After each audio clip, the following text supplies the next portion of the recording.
Yes, good morning everyone students. Today we are going to be discussing about isomerism. So what is isomerism? So compounds having same molecular formula but differ in their physical properties or chemical properties or both can be called as the isomers. So isomers are having difference in their physical properties or chemical properties or both, which are going to be called as isomers, but they should have same molecular formula. So then they are going to be called as isomers. So now this phenomenon is called as isomerism. So this isomers can be having the difference in their structural formula, or it is going to be having the difference in their spatial arrangement of the atoms. So depending upon that one, we are going to be having two types of isomerisms are there. So we are going to be taking them. So now it is going to be having the difference in their structural formula. So they are going to be called as structural isomers, and this phenomenon is called as structural isomerism. If they are going to be having the difference in their 3D structure or spatial arrangement of the atoms around the carbon, then we are going to be calling it as stereoisomerism. So first we will see the complete classification about the isomerism, then we can go for individual isomerism in detail. So now we will go for the structural isomerism can be of chain isomerism or position isomerism and functional isomerism, metamerism, ring chain isomerism, and the last and most important one among the structural is tautomerism. So like this we are going to be having total 5 types of structural isomers are there. That is chain isomerism, position isomerism, functional isomerism, metamerism, ring chain isomerism, tautomerism. So these are the 6 types we are having here. Coming to the stereoisomerism, so they can be divided into 2 types. That is conformational isomerism, configurational isomerism. Conformational, configurational. Simply we can able to say which can be interconvertible by a simple rotation can be called as conformational. Configurational, which are not easily interconvertible, we have to break the bonds, then only that will be get interconvertible, then they are called as configurational isomers. Now this configurational isomerism can be of again geometrical isomerism,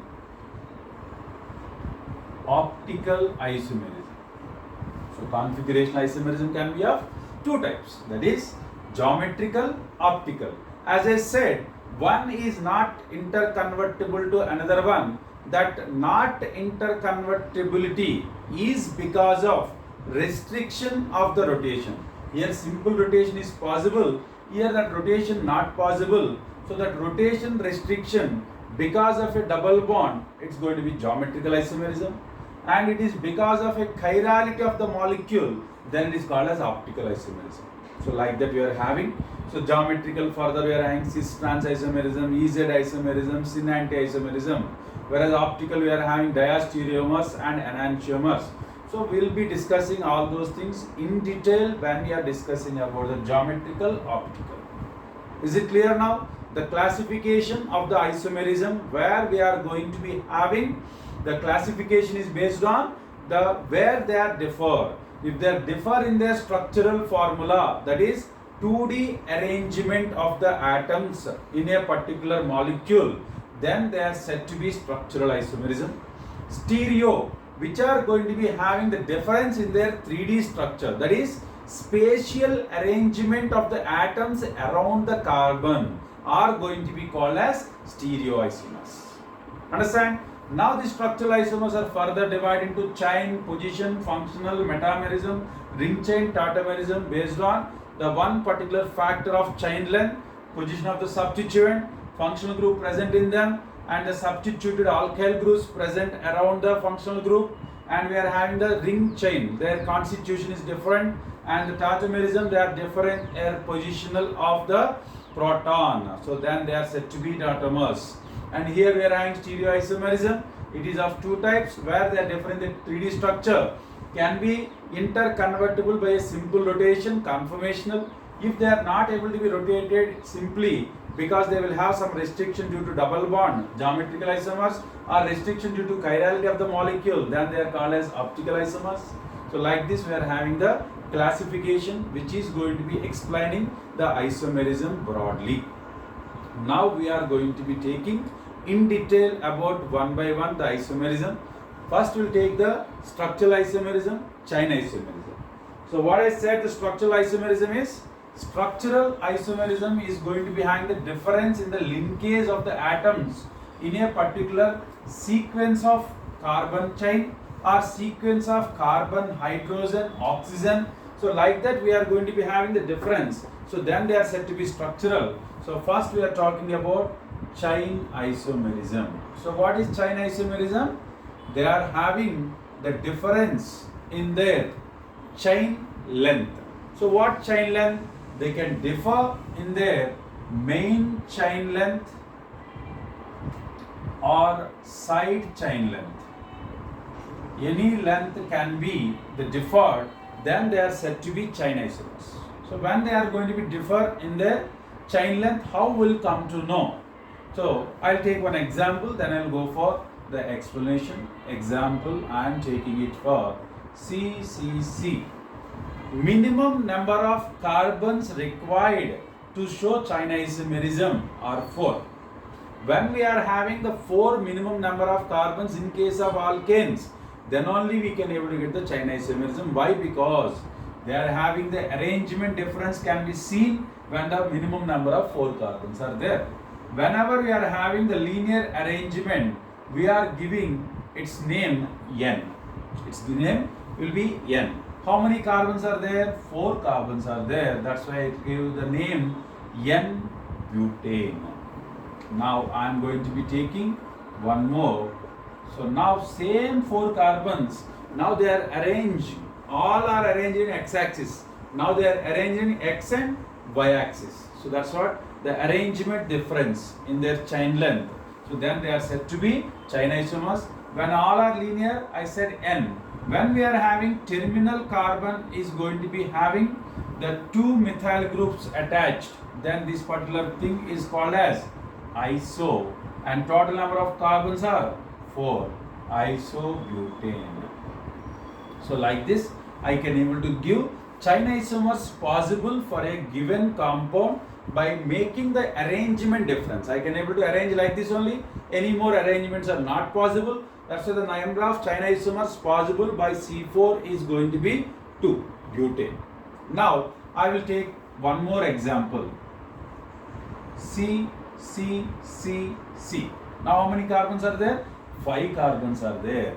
All 5 carbons are arranged in a linear fashion. Now I will be giving the term N, and I will be giving the name. 5 carbons are there. I will call this one as N-pentane. Now I am going to be arranging one more direction. Now I can arrange like this.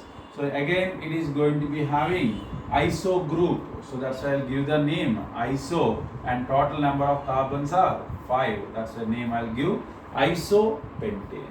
Now I am going to be having one more arrangement possible now. So y-axis only. So now it is going to be having terminal carbon with 3 methyl groups.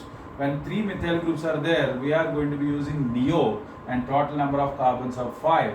So that it's going to be called as neopentane. So how many chain isomers I got now? Total 3 chain isomers I got by the pentane. 2 chain isomers I got for the butane. So now we can able to go for the number of carbons are increasing, chain isomers are increasing.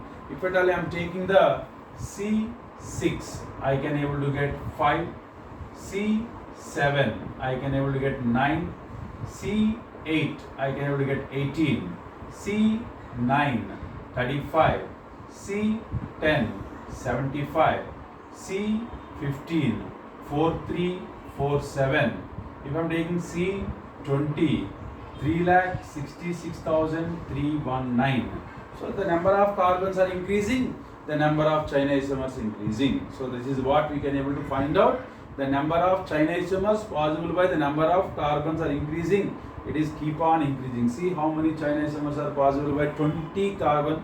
So all these are not having any formula, nothing. We have to remember trial and error method only. So that's the reason, rather than trying for them, just remember the numbers. At least up to C10, if you remember, it's going to be fine.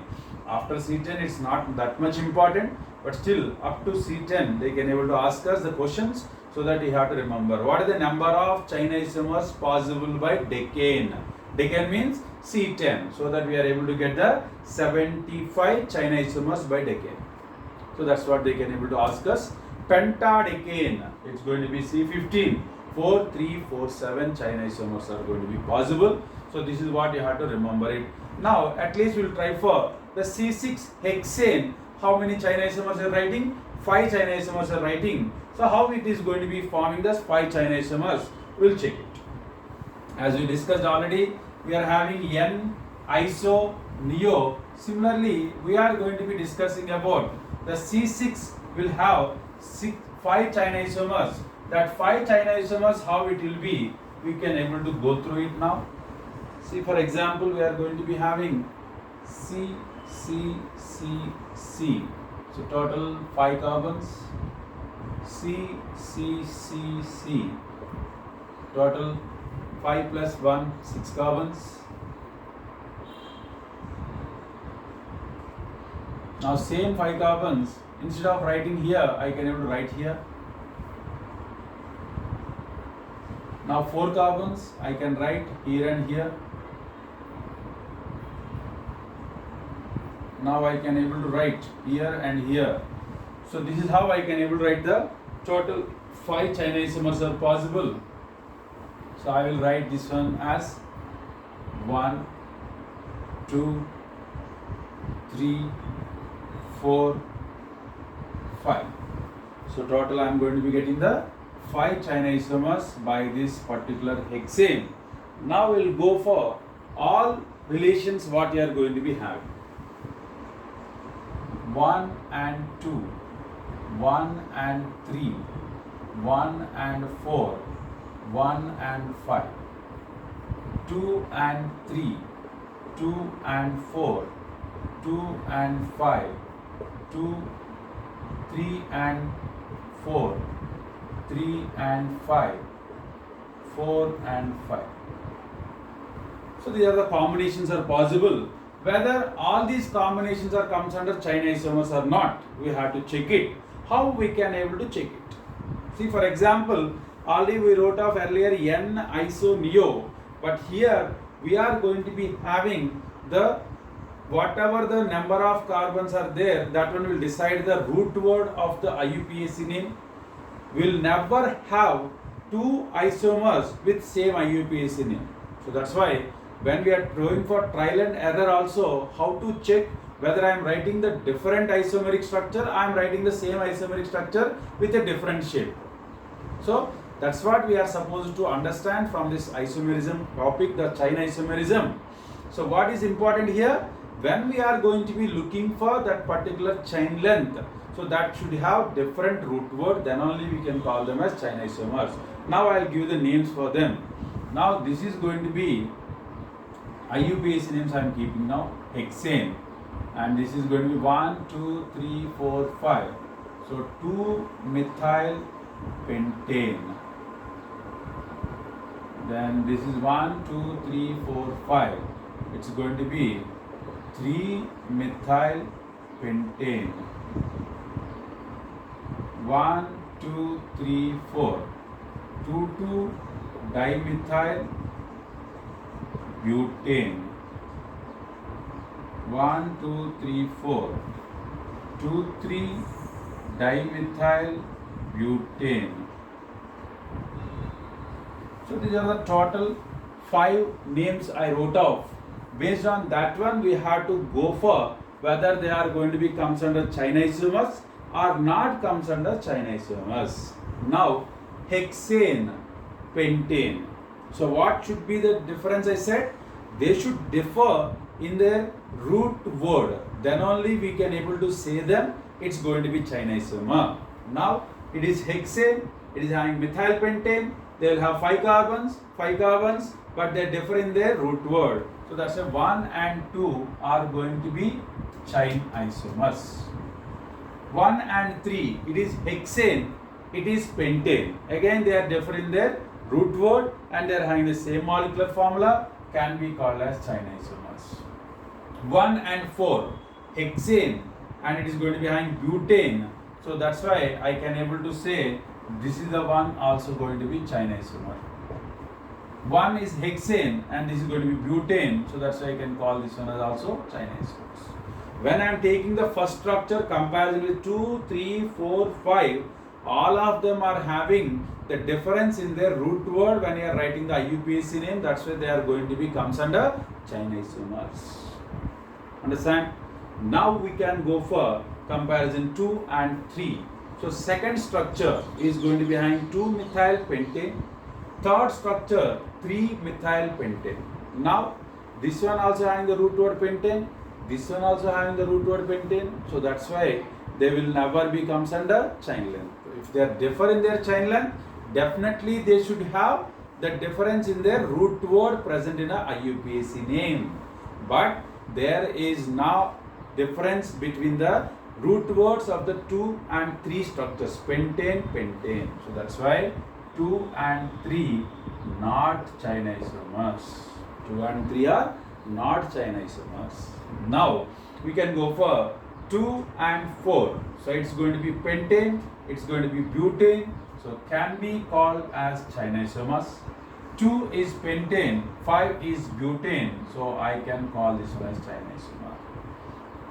So only one set is not said to be China isomer till now. Remaining all are said to be China isomers because they are all having the difference in their root word. That's why you can able to call them. Now 3 and 4, it's going to be pentane, it's going to be butane. So I can call this one as China isomer.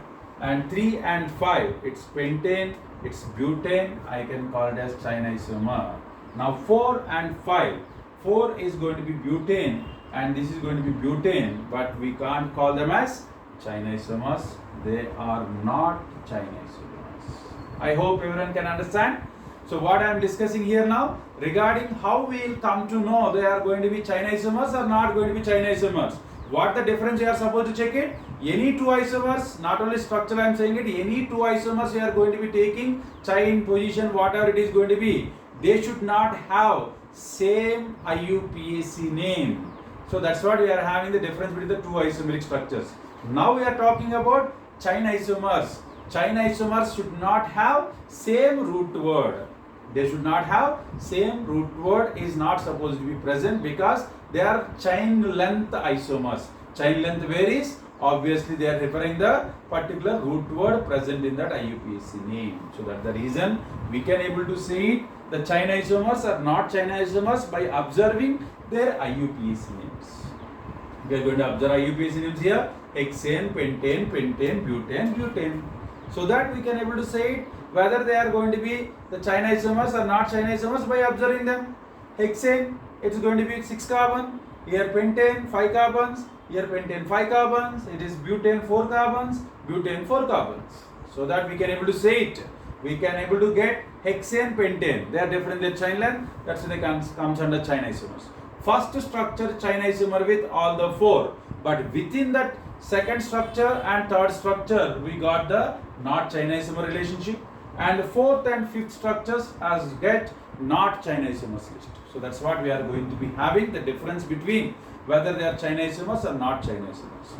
I hope everyone can understand. I am going for one more example. So where we can able to see the chain length difference in main chain we have seen now. Now we'll go for side chain length difference. We'll go for now side chain length difference.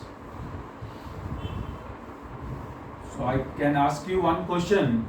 How many number of carbons required to show China isomerism for an alkane? How many carbons? it is going to be 4 carbons. We can't write with 2 carbons or 3 carbons different their chain length. That's why minimum number of carbons required for an alkane to show chain isomerism is said to be 4 carbons. I hope everyone can understand this point. So you have to get the for alkene and alkanes also. So after discussing this side chain length, we'll go for that one. So what is the name of this one? Ethyl benzene.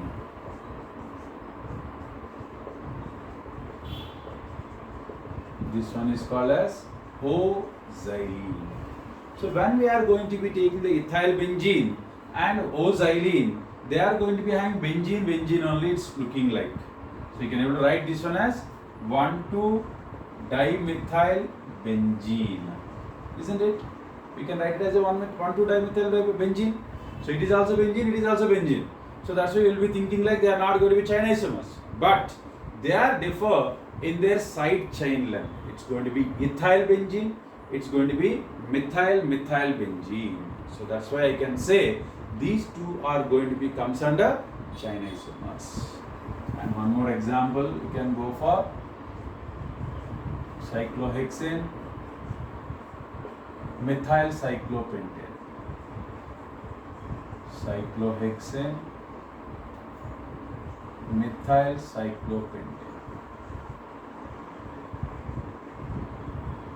So this is what we are having. They are having a difference in their main chain length only. Cyclohexane, cyclopentane. So that's why we can able to call them as chain isomers. And now, just now I said one question, that is for alkane it is going to be number of carbons 4. For alkene how many? Just you have to go for trial and error only. For alkene if you are taking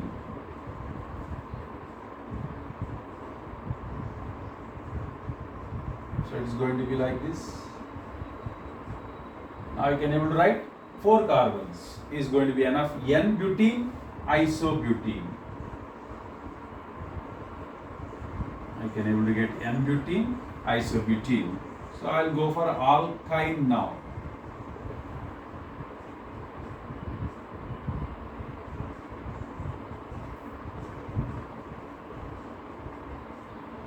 If you are trying to write this one with 4 carbons, the carbon can't have 5 bonds. That's not possible. So minimum number of carbons 5 here, minimum number of carbons like that of alkane, it is also going to be 4. Minimum carbons. Here also minimum carbons 5. Here it's 4. So it's going to be N-pentyne. This can be isopentine. So like that I can able to write it. The minimum number of carbons always go for trial and error only. We are not having any other option other than this one. So try it when you are having the different chain length is going to be possible or not possible.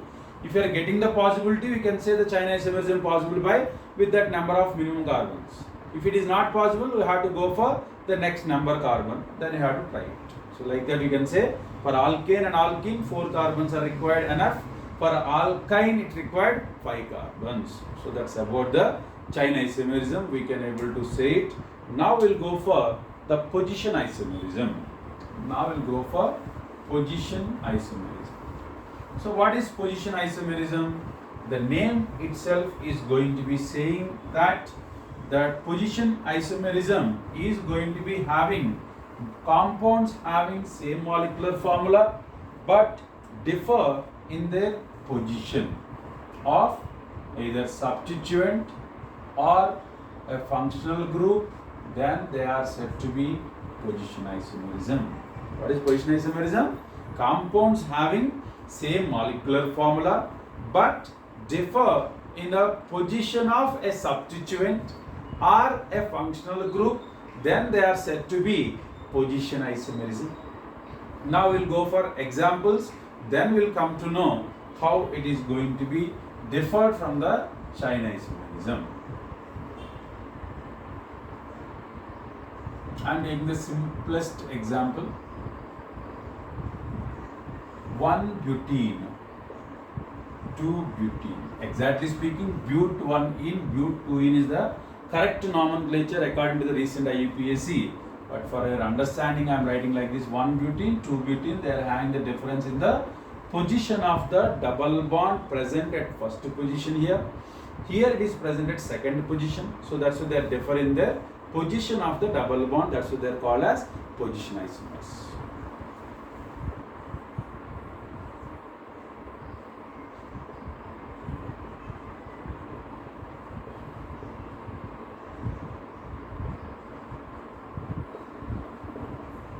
Butan 1-ol, butan 2-ol. Here what you can observe, they are also going to be having the functional group alcohol here. That alcohol is going to be present at first position here. That alcohol is present at second position here. So that's the difference we are going to be having. First position is going to be getting butan 1-ol name. The second position will have the name butan 2-ol. So that's why can be comes under position isomers. Similarly, we are going to be having many of them are going to be acting as the position isomers.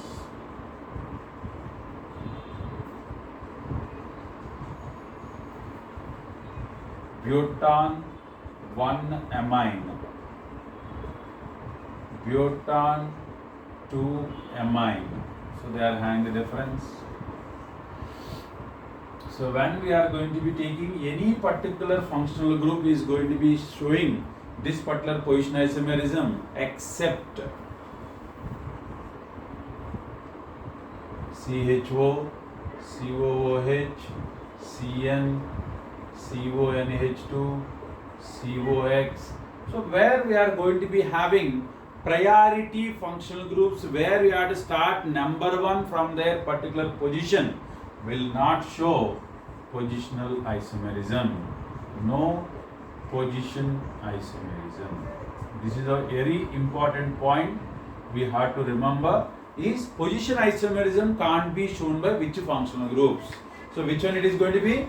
Where the functional group is going to be given first number during the nomenclature time. So these compounds will not show the position isomerism because the position has to start from there only. Then where's the matter we are going to be having position isomerism? That's why we are supposed to remember certain compounds like aldehydes, carboxylic acid, cyanides, amides, acyl halides, whichever compounds we are going to be having, the number 1 position should be start from that particular carbon of the functional group. Then they will not show the position isomerism.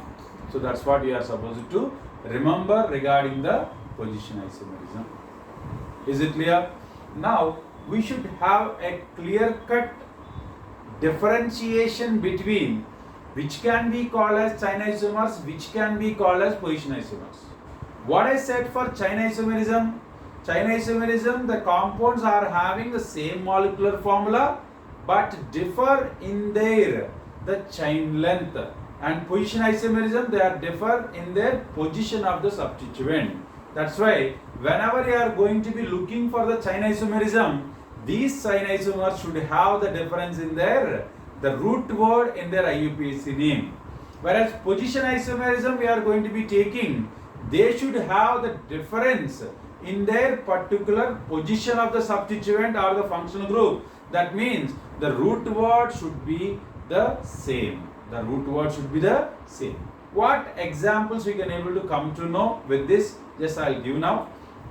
See the one example where you are having the confusion, N-propyl alcohol and isopropyl alcohol. So the names when you are going to be looking it, N-propyl alcohol and isopropyl alcohol. N-propyl alcohol, isopropyl alcohol. So the names are going to be sounding like N and iso. N-propyl alcohol and isopropyl alcohol, they are sounding like they are going to be chain isomers. But how will you come to know whether they are going to be chain isomers or the other than chain isomers? That is going to be decided by root word, or it is going to be same, it is going to be different from the IUPAC. So first we write the structure of N-propyl alcohol. So this can be called as N-propyl alcohol. This can be called as isopropyl alcohol, as we are having carbon terminal 2 methyl groups iso and total propane. So that's a propyl alcohol iso. It is propyl alcohol N. Now what the IUPAC name we can give it? 1, 2, 3. This is the numbering I can give. So what is the name now? Propan 1-ol. This one 1, 2, 3. So there is no OH group priority we are going to be having. It should be get the least number but not the first number. That rule we have discussed in Iupac nomenclature. So based on that one I can able to say this one as propan 2-ol. So what is the root word in both the compounds? It is also having propan 3 carbon. It is also having 3 carbon propan. So propan 1-ol, propan 2-ol, both of them are having the same root word. When they are going to be having the same root word, we are not supposed to call them as the compound with the different root words only can be called as China isomers. If they are having the same root word, we can't call them as a China isomers. But what isomerism we can able to see here? Propan 1-ol means ol is present at first position. Propan 2-ol, the ol is present at second position. So that's they are having the difference in their position of the particular functional group. That's why they can be comes under position isomers. They can't be China isomers, but not China isomers. It's very important one. The students usually going to be doing the mistake by listening to the sound N-propyl, isopropyl. Immediately we are getting the idea they are China isomers, but not the China isomers. This is the first example. And the next one,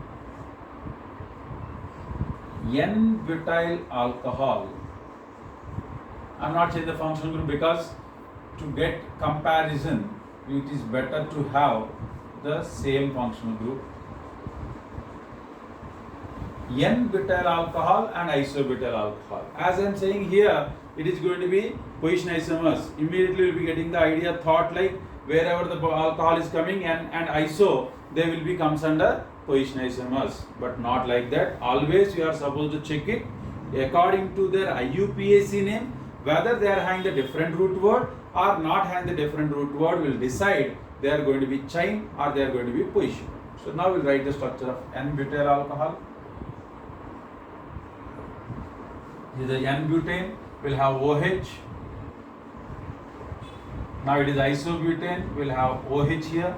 So it's going to be called as N-butyl alcohol. It is going to be called as isobutyl alcohol. Now this is 1, 2, 3, 4.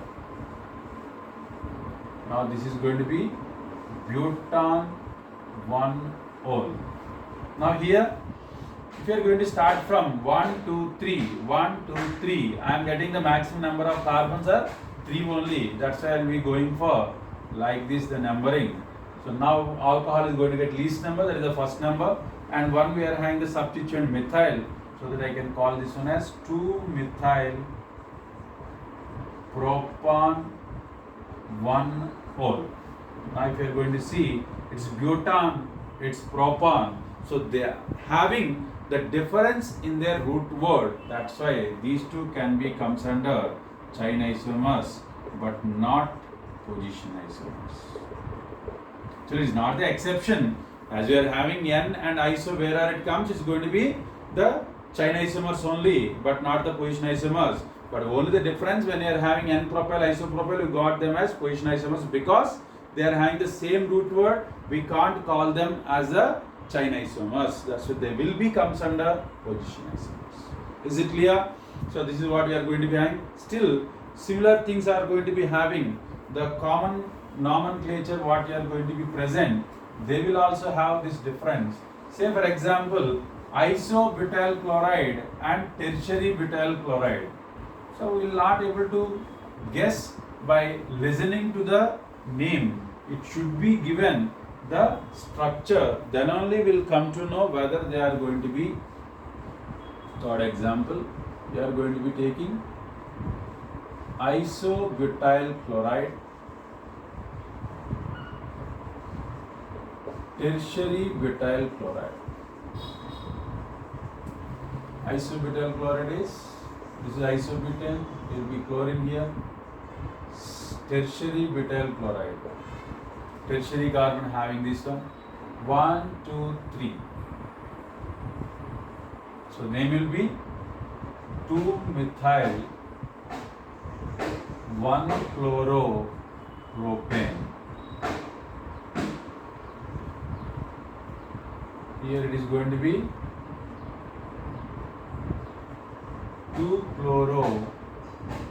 2-methyl propane. I think here also we can able to write it.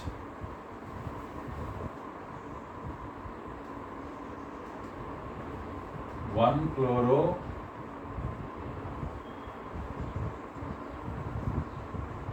2-methyl propane.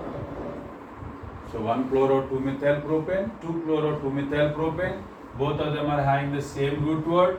So, but they are having the difference in the position of the chlorine. So that's why they can be comes under position isomers.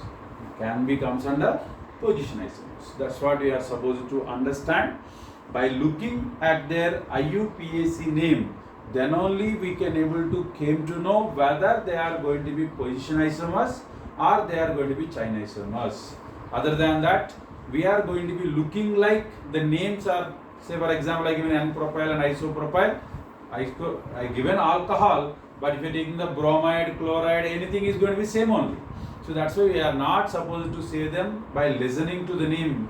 We are supposed to write the structure, then we are supposed to give the IUPAC name. After giving the IUPAC name only, we are supposed to come to know when they will be having the position isomers or chain isomers. So this is what we are having regarding this one. So next video I will be discussing about the functional isomerism and the remaining structural isomerism. Thank you. And so we are able to practice them, then you can able to get a clear-cut idea about this particular structural isomerism. It's only trial and error method. It is not going to be having other than that anything. Fine. Thank you.